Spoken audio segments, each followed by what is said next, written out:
What's up guys, welcome back to another episode of Shoots with Coops. On today's show, Acros film versus Acros digital. How do the two compare and stack up? We'll take a look at some images on both and tell you guys what I think. So most of you guys probably don't know that I actually own, and I'm filming with right now, is a Fuji X-Pro2 with a 23mm lens, f2 lens on there. I love that camera. I think the Fuji system is amazing. I think if you're a film shooter and you're looking to get a digital camera, you can't really go wrong with either the X Pro series or the XT100F, the latest one, or an X-Pro1 or an X-Pro2. You can't go wrong. They're so intuitive, and it's definitely very reminiscent of an old film camera. That's why I absolutely love them. But what Fuji have incorporated on their new cameras is the film presets. Well, yeah, presets I suppose you could call them. So you can turn on all the different film stocks that Fuji have. You know, Astia, Velvia, Classic Chrome, Provia, Pro H Neg, and then Acros, which is the big one that everyone's been carrying on about, because the original XT cameras and X Pro never had it. They've only recently added Acros to the new cameras. And it is the best black and white setting I've ever seen. I absolutely love it. I shoot most of my photos in the Acros setting with a red filter on the X-Pro2, and I don't edit too many of them. I actually send a lot of them, the ones that I share or family photos, I send them with the Wi-Fi straight to my phone, and I'll post some of them straight away.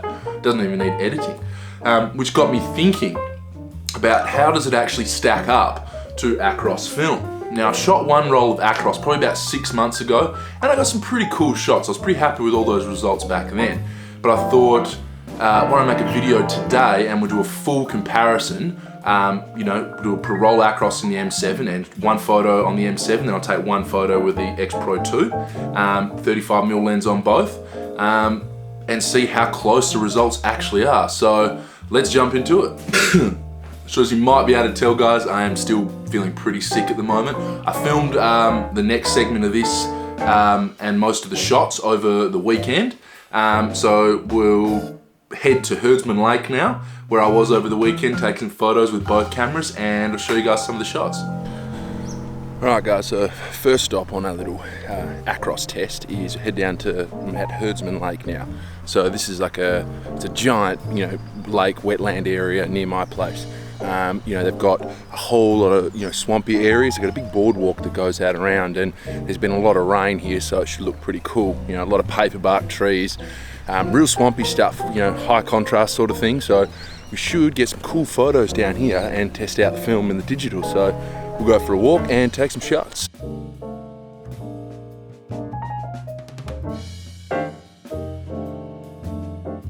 The other thing I should say is on the Fuji X-Pro2 and on my M7, I'm shooting with a 35mm lens on both of them to make the images, you know, sort of as close to framing as I possibly can. Also, the lowest ISO setting on the X-Pro2, besides using the low setting, is 200. So I don't want to push the Acros film, because when you push it, obviously you get more contrast. So I'm shooting this at 100, as you're supposed to, and I've got the Fuji set at 200. So, you know, really the lowest native ISO speed to try and keep everything, you know, as similar as possible.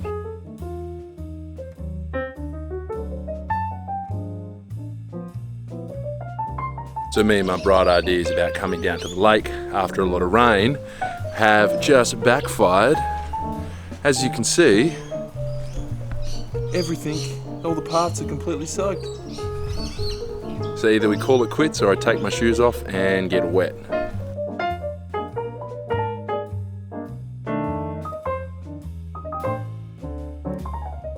So as you can tell, I'm deciding to get wet. To be honest, I think there's just so much water and everything's so swampy that it will be worth it. So I'm gonna have to hide my shoes so no one steals them. But let's go.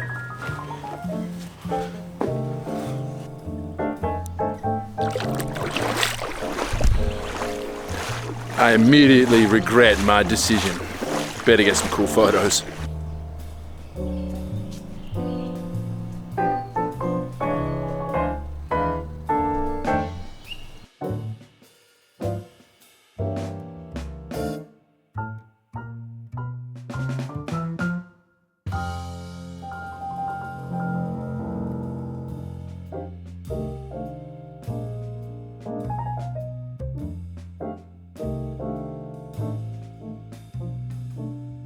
mean, so it is pretty cool. I'm definitely glad I threw the shoes off and came for a walk through the water there, but some pretty cool shots so far. I mean, there's just some mega contrast between the sunlight and those trees, so it's definitely really cool to be able to test the film's ability to handle that compared to digital. For some reason, I'm sort of tend to thinking that the digital files may tend to handle that a little bit better just because of technology and the color science. But so far, we've got some pretty cool shots. 10 shots in on the roll, so we'll just keep walking through and take some more.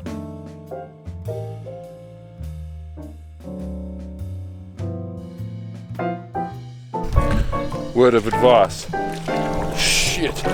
That swampy water covered in moss, well, swampy wood walkways like this, covered in moss. Be very careful with your camera because I almost just went ass up before. So I'm trying to get out of here.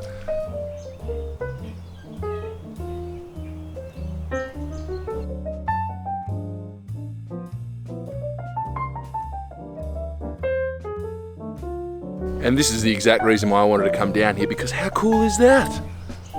I mean, all the the paperbark trees, on the edge of the water. We're getting a mirrored image coming off the water. It's gone real overcast now, so it's really nice conditions for it as well. And I'm loving these shots I'm getting. Can't wait to see how the film turns out. Should be good.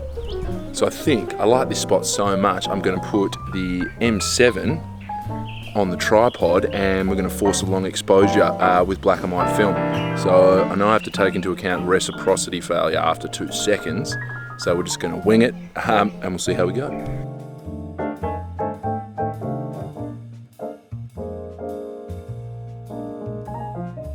Alright, so I took that photo first on the Fuji. So with ISO 200 at f16, it was 1/4 of a second. So ISO 100 with the Acros on the M7 at f16 was 1 second. 1 second of a second. So yeah, hopefully that turns out well.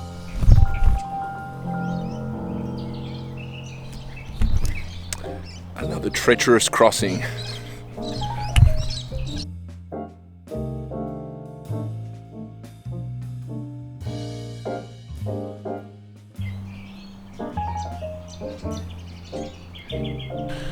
So this whole section is just flooded now, so just walk through it and we should get some cool photos.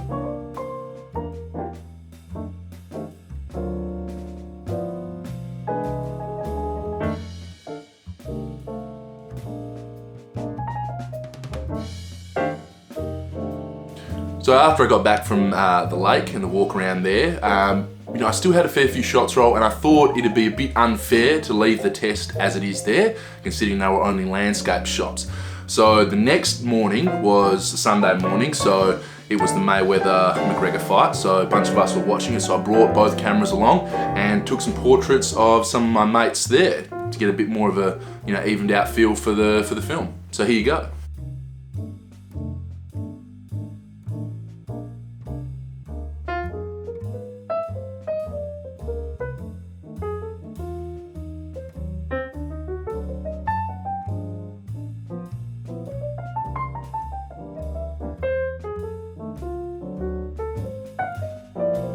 And then after that, on a whim, it was such a nice afternoon, me and Em decided to go for a walk along the beach. So I still had some shots left, so I brought both cameras, took a few more photos down to the beach of Em, of the coast, and got some really nice shots. So yeah, here's those now.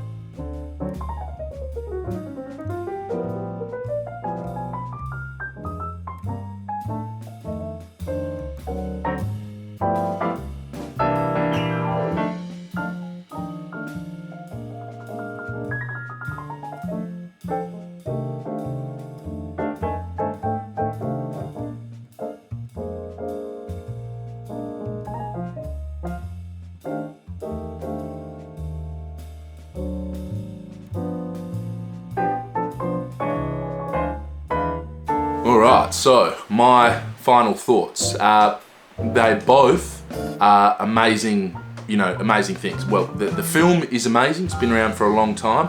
I love the way that the Acros film renders portraits and people's faces. I feel like it just gives a very soft feel, soft greys. The only thing I find that Either it's the meter of the M7, or it's the film in general. I'm not 100% sure because I can't remember when I shot it on my old Nikon, the last roll I shot, I find that maybe the M7, I found the Acros in the wetlands area tended to be a little bit overexposed. The film was a bit brighter as opposed to the digital files. You know, I didn't have either camera set on you know, the automatic modes. I was dialing in, you know, the appropriate exposure. But you know what? I think that Fuji have really done an amazing job. I can't believe how close they've been able to get an in-camera preset to look like film. I mean, you know, it's a film shooter's dream. I mean, I love shooting film, don't get me wrong, and nothing will ever stop me from shooting film, but being able to pick up my digital camera, take photos with the Acros setting, get instant feedback that, you know, that is, you know, almost a film-like photo, and I get this really nice texture and quality to it. Can you really ask for more than that from a digital camera? I think it's fantastic, you know, so I will continue to shoot Acros film, I think, these days, and I will continue to use the Acros setting on my X-Pro2, and I highly recommend you guys either, if you're interested, pick up a Fuji camera for yourself to test it out, or go grab yourself a roll of Acros, chuck it in your film camera, and away you go. So thanks for tuning in to another episode, guys. Happy shooting, and I'll see you next time.